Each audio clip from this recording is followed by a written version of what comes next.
The New York Giants just might be legit. I can't believe I'm saying this, and I can't believe I'm making this video, but the New York Giants are 6-1. Some of you may remember 3 months ago I made a YouTube video predicting NFL teams' win record for the upcoming season, and this is what I said about the Giants. But yeah, moving on to the Giants, I think we can all agree that the Giants will not do anything this season, no matter how healthy Saquon is. That offensive line is horrible. Daniel Jones is absolute dog shit. Their defense is garbage. Jabril Peppers can't do anything. So let's look at this. Their offense was 31st in the NFL last year, and their defense was... Yeah, so about that.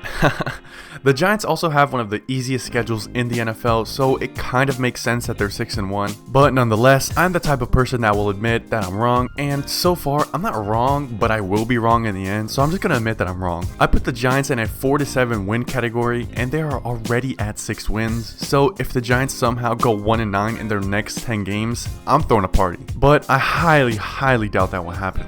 I honestly did not see the Giants starting off this well. Let's break down the Giants' big wins week by week and why they're playing so well this season. Let's get right into it.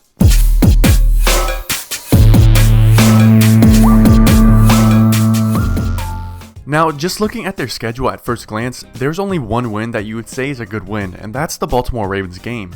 But if you dive into their wins, you'll see that they have pretty impressive wins considering the circumstances. So let's start week 1 against the Tennessee Titans. After being down 13-0 at half, the Giants managed to rally back and outscore the Titans 21-7 for the remainder of the game. Daniel Jones put together a great drive late in the fourth quarter while also going for and completing the 2-point conversion to take the lead with 1 minute remaining. Ryan Tannehill would actually put the Titans in field goal range with 4 seconds remaining. However, Randy Bullock would miss the game-winning field goal, resulting in the Giants improving to 1-0. So the Titans had the win in their hands, but they let it slip out. But nonetheless, the Giants are 1-0. Week 4 against the Chicago Bears is a very interesting game. Undoubtedly, one of the worst teams in the NFL is the Bears, and the Giants only won 20-10. But this win is much more impressive than what it seems. In the third quarter, the Giants lost Daniel Jones due to an injury, so he went to the locker room as the Giants put in Tyrod Taylor. Then in the fourth quarter, Tyrod Taylor would get injured, so the Giants were left without any quarterbacks and were forced to run the Wildcat formation with Saquon at quarterback. Luckily for the Giants, they had practiced the Wildcat formation quite a bit, so it was nothing new in the game. Now, Daniel Jones would come back in the game, but he wouldn't throw any passes. He would just hand the ball off and line up at receiver. So even with both quarterbacks out of the game, the Giants still managed to pull off a victory.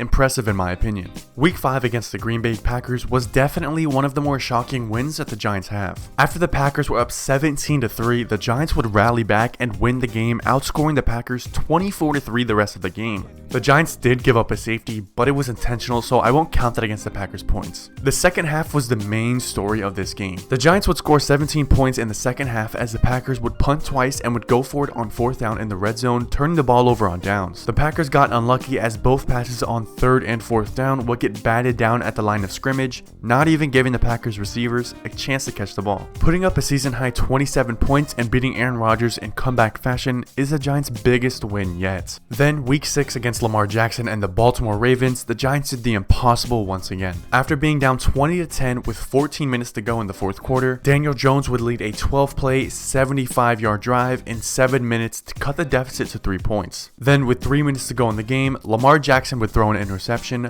putting the Giants in perfect field position down 3. The Giants would then score a touchdown, taking a 4-point lead. Lamar would get the ball back, trying to lead a game-winning drive, and would fumble the ball as the Giants would recover, sealing the game. The Giants are currently 6-1, sitting at the 2 seed in the NFC. One of the reasons for this is that Daniel Jones isn't turning the ball over. That's the biggest reason why they're winning. He's thrown 6 touchdowns to 2 interceptions and has 3 rushing touchdowns. So 9 touchdowns to only 2 interceptions is phenomenal. He's running the ball extremely well, and it helps that Saquon is finally staying healthy. Another huge reason is their new coach, Brian Daboll, and offensive coordinator, Mike Kafka. You can tell this Giants team has a different atmosphere than they did last year, and they have almost the same exact roster. He's taken complete control of this team, and you can tell by how the players are responding. From a GM who remains anonymous, he said, quote, "Daboll is coach of the year so far, and they are playing really hard for him. And as for the offense the Giants are running, being creative and limiting turnovers from Daniel Jones, the credit goes to their offensive offensive coordinator. Mike Kafka, a former NFL quarterback who studied under Andy Reid and the Kansas City Chiefs-led Patrick Mahomes, is the reason their offense looks so good. Looking at the remainder of the Giants' schedule, they could very well end up winning 10 to 14 games this season,